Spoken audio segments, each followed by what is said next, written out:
আসসালামু আলাইকুম। কী অবস্থা সবার? কেমন আছেন? আশা করি আল্লাহর রহমতে সবাই ভালো আছেন। আজকে থেকে আমরা ওয়ার্ডপ্রেসের গুটেনবার্গের ক্লাস শুরু করলাম। তো এই ক্লাসটা শুরু করার আগে ওয়ার্ডপ্রেসের গুটেনবার্গটা কী সেই বিষয়ে আপনাদের একটু ফান্ডামেন্টাল ধারণা দেব, তারপর আমরা সরাসরি কাজে চলে যাব। ওয়ার্ডপ্রেসের গুটেনবার্গটা মূলত যে পেজ বিল্ডারের ভিতর অ্যাড অন। আমি বিষয়টা যদি সহজ করে বলি, সেটা হচ্ছে যে আমাদের পেজটাকে ডিজাইন করার জন্য যে অ্যাডনগুলা প্রয়োজন হবে, সেইটাকেই মূলত একত্রিত ওয়ার্ডপ্রেসের গুটেনবার্গ বলা হয়। যেমন মনে করেন যে আমাদের এলিমেন্টর পেজের ভিতর বেশগুলো অ্যাডন থাকে, ডিবির পেজ বিল্ডারের ভিতর যে বেশগুলো অ্যাডন থাকে। তো এই সমস্ত অ্যাডন মানে ব্যবহার করে মূলত আমাদের পেজটা ডিজাইন করতে হয়। তো উদাহরণস্বরূপ একটা ওয়েবসাইটের ভিতরে দেখেন ইমেজ থাকবে, টেক্সট থাকবে, তারপর বিভিন্ন প্রকার শেপ থাকবে, স্পেসের প্রয়োজন হবে। তো এইগুলাই মূলত আমাদের সেই সমস্ত অ্যাডনের ভিতরে আলাদা আলাদা করে এক একটা অ্যাডন তৈরি করা আছে, সেই অ্যাডনগুলো নিব আর আমরা সেই নির্দিষ্ট কাজটা করব। ঠিক আছে, এটা হচ্ছে একটা ফান্ডামেন্টাল কনসেপ্ট। আমি যা বললাম এটা মাথার ভিতরে রাখেন, আর আমি একটু পরে কাজ করব, দেখবেন যে বিষয়টা আরও পানির মতো ক্লিয়ার হয়ে যাবে। ঠিক আছে, ওকে। তো আমরা এই কাজটা করার জন্য আমাদের কোথায় চলে যেতে হবে? আমাদের পেজে চলে যেতে হবে। তো উদাহরণস্বরূপ আমরা পেজে চলে যাই। তো আমি আমার ওয়েবসাইটের পেজে চলে আসলাম। এখানে দেখেন আমি প্রথম মনে করেন যে হোম পেজটা ডিজাইন করব। এই যে হোম পেজটা ডিজাইন করব। এখন আমাদের এই ওয়েবসাইটের ভিতরে হোম পেজটা ডিজাইন করার জন্য আমাদের হোম পেজটাকে সেটিংস থেকে রিডিংয়ে গিয়ে আমরা স্ট্যাটিক পেজে সিলেক্ট করে দিব। আমি স্ট্যাটিক পেজে সিলেক্ট করে দিই। এটা কিভাবে কাজ করে আই থিঙ্ক আপনারা জানেন। আর আমাদের পোস্ট পেজটা ব্লগ পেজে করে দেবো, দিয়ে সেভ চেঞ্জে ক্লিক করবো। তাহলে আমি এখন রিলোড দিলাম, আমাদের এই ব্লগটা সব চলে যাবে এই ব্লগের মধ্যে। এইখানে যে পোস্টগুলো দেখতেছেন, রিলোড দিলাম, দেখেন আমাদের হোম পেজটা এটা হয়ে গেল। আর আমাদের ব্লগের ভিতরে মূলত আমাদের সব ডিজাইন ব্লগ পোস্টগুলো চলে গেছে, এই যে দেখছেন। ওকে, এবার তাহলে আমরা আমাদের আবার ড্যাশবোর্ডে ফিরে আসলাম। আসার পর আমি হোম পেজের এই এডিট অপশানে ক্লিক করলাম। দেখেন এখানে আমার হোম পেজটা ফ্রন্ট পেজ হিসাবে সিলেক্ট রয়েছে, তাই দেখাচ্ছে আমাদেরকে এখানে। ঠিক আছে, ওকে। এবার দেখেন এইখানে আমাদের পেজ বিল্ডার এলিমেন্টর আছে, এটা আমরা চাইলে ব্যবহার করতে পারি, আবার এটা ইগনোর করতে পারি। তো আমরা এখন পেজ বিল্ডার এলিমেন্টর ব্যবহার করব না, তার জন্য আমরা থিমটাকে চেঞ্জ করে ফেলাই। আমি যদি এখানে জেনারেট ফ্রেশ থিমটা সেট আপ করে নিই, তো তাহলে জেনারেট ফ্রেশ থিম নিয়েও আমাদের কথা হয়ে যাবে। আমি জেনারেট ফ্রেশ থিমটা ইনস্টল করতেছি। এই যে generate fresh theme install and active. আর ইনস্টল কি, অ্যাক্টিভ কি, এগুলো তো আমাদের প্রিমিয়াম ক্লাসের বেসিক ক্লাস অপশনে বলে আছে। আই থিঙ্ক আপনারা এটা জানেন, তাই না? এবার আমরা এলিমেন্টরের যে প্লাগইনটা আছে, এই প্লাগইনটা আমরা ডিলিট করে দেবো। এটা আমাদের এখন লাগবে না, এটা নিয়ে আমরা এখন কথা বলবো না। ডিঅ্যাক্টিভ করে দিলাম। তো কীভাবে ডিঅ্যাক্টিভ করতে হয় সেটাও আপনি দেখে গেলেন, এবং আমি ডিলিট করে দিলাম একবারেই। যেটা যখন লাগবে তখন আমরা এটা নিয়ে কথা বলবো। ঠিক আছে, আচ্ছা। এবার আমরা আবার চলে গেলাম আমাদের পেজে। আসার পর এডিট অপশানে ক্লিক করলাম। ক্লিক করার পর এখন এই অবস্থা থেকে আমরা কোথা থেকে শুরু করব? তো আমি যদি এখন এই প্লাস বাটনে ক্লিক করি, তাহলে আমাদের অ্যাডনগুলো চলে আসবে। যে এখানে ব্লক বলে, BLOCK ব্লক। আমি অ্যাডনও বলতে পারি মাঝে মাঝে, আবার ব্লকও বলতে পারি। আমি যেটাই বলি না কেন, ওই একই অর্থ মানে বোঝাবো, বিষয়টা একই বোঝাবো আমি। ঠিক আছে, আপনারা একটু কষ্ট করে মাঝে মাঝে বুঝে নেবেন। আচ্ছা, আর এই যে এখানে বেশগুলো পাশে সেটিংস আছে, এই সেটিংসগুলো নিয়ে আমরা মনে হয় পোস্টের সেটিংস নিয়ে আলোচনা করছিলাম, কিন্তু পেজের সেটিংস নিয়ে আলোচনা করিনি। তারপরেও এখানে দেখেন বেসিক যে অপশনটা, এটা জানেন যে পাবলিক কি, প্রাইভেট কি, প্রোটেক্টেড কি, অথর কি, এগুলো তো জানেন, তাই না? এখানে এবার হচ্ছে পারমালিঙ্ক। পারমালিঙ্ক হচ্ছে যে এই পেজের পারমালিঙ্ক। তো এখন আমাদের হোম পেজ আছে, হোম পেজ তো পারমালিঙ্ক চেঞ্জ করার কোনো কারণই নেই, কারণ হোম পেজ তো আমরা স্ট্যাটিক পেজ হিসেবে সিলেক্ট করে রাখছি, তাই না? তো সেই ক্ষেত্রে এটা চেঞ্জ করার কোনো প্রয়োজন নাই। ওকে, এবার ফিচার ইমেজ। আমাদের হোম পেজে ফিচার ইমেজ লাগবে না, পোস্টের ক্ষেত্রে এই ফিচার ইমেজটা লাগে, আমাদের হোম পেজের ক্ষেত্রে লাগবে না। ডিসকাশনটা কি? ডিসকাশনটা হচ্ছে যে আমরা যদি এই পেজের ভিতরে কমেন্টস রাখি, তাহলে সেই কমেন্টসটা এখানে আমরা অ্যালাউ করে রাখতে পারি অথবা ডিসঅ্যালাউ করে রাখতে পারি, এইটাই। আর পেজ অ্যাক্টিভিউট, এখানে পেজের কিছু অ্যাক্টিভিউট দেওয়া যায়, যে সেই অ্যাক্টিভিউটটা আমরা পরবর্তীতে দেখব, এখন আর ওইটা নিয়ে কথা বলবো না। এবার পেজ লেআউট, যেটা সবথেকে ইম্পর্টেন্ট ফিচার। পেজ লেআউট বলতে কি, যে আমাদের পেজের ভিতরে অনেক সময় সাইড বার থাকে, যে এখানে সাইড বার আছে দেখছেন, এই যেখানে আমাদের হোম কতটুকু এরিয়া, তাই হোয়াইট কালার দেখা যাচ্ছে মেবি, আমি একটু আপনাদেরকে দেখাই। এই যে এইটুকু হচ্ছে মূলত আমাদের মেন পেজের এরিয়া, আর এই যে পাশে এইটুকু হচ্ছে আমাদের সাইড বার হিসেবে কাজ করে, বুঝতে পারছেন? ওকে, তো আমরা চাচ্ছি আমাদের পেজটাকে ফুল হিসাবে শো করুক। তো আমি ফুল হিসাবে শো করানোর জন্য আমি এই যে সাইড বার থেকে আমরা বললাম যে নো সাইড বার, আমাদের পেজের ভিতরে হোম পেজের ভিতরে কোনো সাইড বার লাগবে না, এটা করে আমি এখানে আপডেট দিলাম। তারপর আমি যদি এখানে একটা রিলোড দিই তাহলে দেখবেন যে এখানে দেখেন সাইড বারটা চলে যায়, আমাদের ফুল পেজটা হয়ে গেছে, বুঝতে পারছেন। আর সাইড বার দুইভাবেই করা যায়, যে দুই পাশে যদি দিতে চান তাহলে বোথ, আর যদি এক পাশে লেফট অথবা রাইট সেটা সিলেক্ট করে দেবেন। ওকে, আচ্ছা আমি পেজে এখানে আবার দুইটা অপশন, এটা হচ্ছে ব্লগ অপশন আর একটা হচ্ছে পেজ সেটিং। তার মানে এই যে আমরা এখন যে পেজে আছি সেই পেজের সেটিংস হচ্ছে পেজে, আর আমি যদি এখান থেকে কোনো ব্লগ নিই বা অ্যাডন নিই, এই দেখেন এখানে ক্লিক করলে এই পেজে যতগুলো অ্যাডন আছে বা ব্লগ আছে সবগুলো কিন্তু এখানে সুন্দরভাবে শো করতেছে, দেখছেন। আচ্ছা এখন আমি চাইলে যে এখান থেকে এক একটা অ্যাডন নিয়ে এখানে কাজ করতে পারি, তার মানে এটা পরে শুরু করতেছি, তো সেটার জন্য আমি এটা এখানে একটা হয়ে গেছে, তো এটা রিমুভ করে দিই, এখানে সরিয়ে দিলাম। ওকে, তাহলে আমরা পেজের সেটিং নিয়ে আলোচনা করতেছি, আশা করি উপরের লেআউট এটা বুঝতে পারছেন। এবার আপনার ফুটার উইজেট, ফুটারে কোনো উইজেট রাখতে চাচ্ছেন কি না সেই ক্ষেত্রে সেটা ডিফাইন করে দেবেন। উইজেটটা মূলত কি, যে উদাহরণস্বরূপ যে একটা ওয়েবসাইটের ফুটারে, ফর এক্সাম্পল আমি যদি আপওয়ার্কের অফিসিয়াল ওয়েবসাইট আসি, এখানে দেখেন এটা হচ্ছে ফুটার পার্ট। এই ফুটার পার্টের ভিতরে এইটা হচ্ছে একটা পার্ট, এটা হচ্ছে একটা পার্ট, এইভাবে এখানে একটা পার্ট, এইটা হচ্ছে একটা পার্ট, মানে একটা ফুটারের ভিতরে 4টা অপশন। তো সেটাই বোঝাতে চাচ্ছে যে আমাদেরকে যে আপনি এখানে কয়টা কী নিতে চাচ্ছেন। উদাহরণস্বরূপ আমি যদি আবার পেজে আসি, তারপর দেখেন এই যে এখানে 4টা, 1টা 2টা 3টা, কয়টা আপনি উইজেট ডিফাইন করতে চাচ্ছেন সেইটা। ওকে, তো আমরা এখন যা আছে থাক ডিফল্ট অবস্থায়, আমাদের এটা লাগবে না। এখন কন্টেন্টটা কি ফুল উইথ করতে চাচ্ছেন কি না, না কন্টেইনারের মধ্যে রাখতে চাচ্ছেন, তো আমাদের এখানে ডিফল্ট যেটা আছে সেটাই আমরা রাখবো। আর টাইটেলটা ডিসেবল করতে চাচ্ছেন কি না, এই টাইটেল, তো অনেক সময় আমাদের এই টাইটেলটা ডিসেবল করার প্রয়োজন হতে পারে, তো সেই ক্ষেত্রে আমরা এখান থেকে যে ডিসেবল করে দিতে পারবো, এই যে এখান থেকে দিয়ে আমি যদি আপডেট দিই তাহলে আমাদের টাইটেলটা চলে যাবে। আমি যদি এখানে ক্লিক করি তাহলে দেখবেন যে আমাদের এই হোম টাইটেলটা চলে গেছে। এবার শুধু আমরা ডিজাইন করতে পারবো। এখন আমি এইটার মধ্যে ক্লিক করলাম, ক্লিক করার পর আমি যদি এখানে ব্রাউজ অল দিই তাহলে দেখবেন এই পাশে সবগুলো শো করবে। এই দেখেন আমাদের অ্যাডনগুলো সবগুলো এখানে শো করতেছে, যতগুলো অ্যাডন আছে সবগুলো এখানে শো করতেছে খুব সুন্দরভাবে। তো ফার্স্ট টাইম আমি এখানে একটা মনে করেন একটা পিকচার নিই, ধরেন আমি এইখানে একটা পিকচার নিয়ে নিলাম, এভাবে এখানে ক্লিক করতে পারি তাহলে যে পিকচারটা চলে আসবে, ঠিক আছে, এই এখানে চলে আসবে।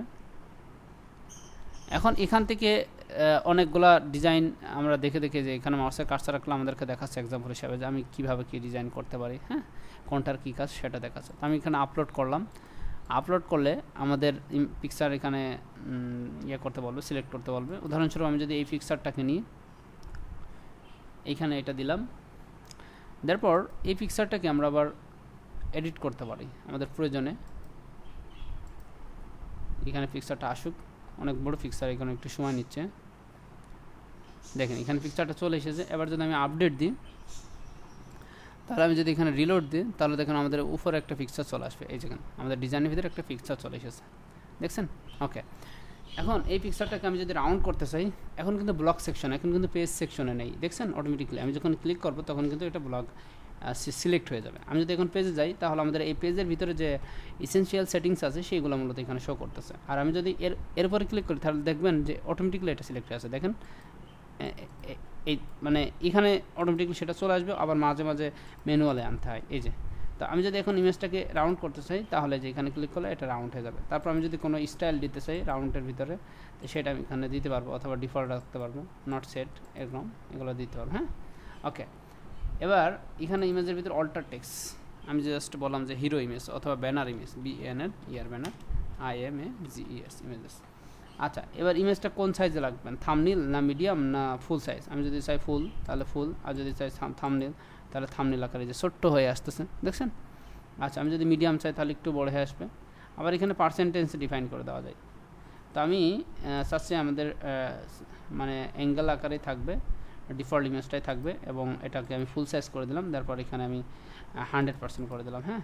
আবার নির্দিষ্ট একটা হাইট উইথ দিয়ে দেওয়া যাবে। ফর এক্সাম্পল আমরা এখানে বললাম যে 1200 বা এখানে 600, এখানে 600 দিয়ে দিলাম, হ্যাঁ। তাহলে এইভাবে থাকবে।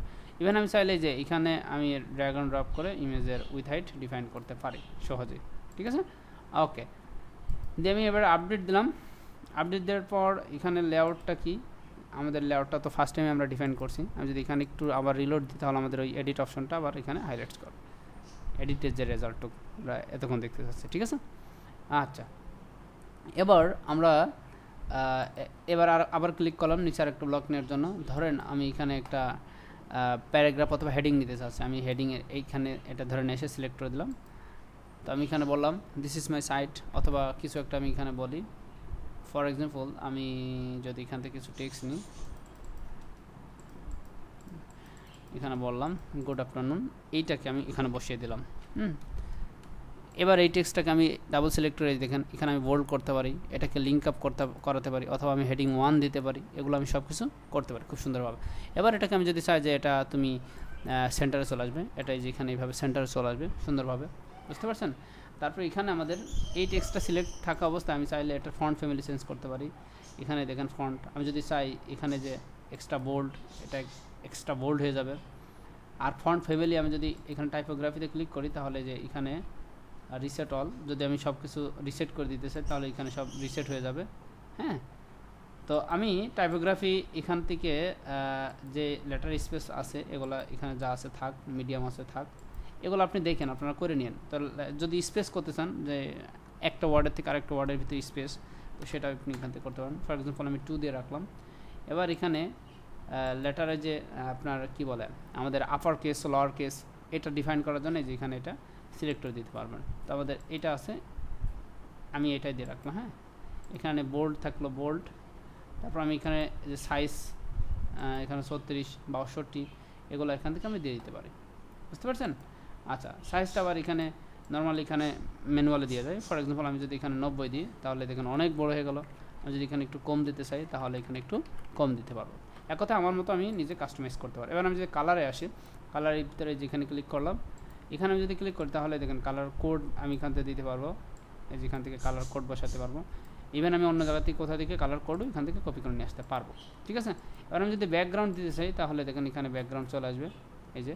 তো আমি এখানে ব্যাকগ্রাউন্ড দেবো না, ক্লিয়ার করে দিলাম। ব্যাকগ্রাউন্ড দিলে খুবই খারাপ লাগবে, তবে প্রসেসটা আপনাদেরকে শিখিয়ে দিলাম, আপনারা চাইলে দিতে পারবেন। ওকে, আচ্ছা।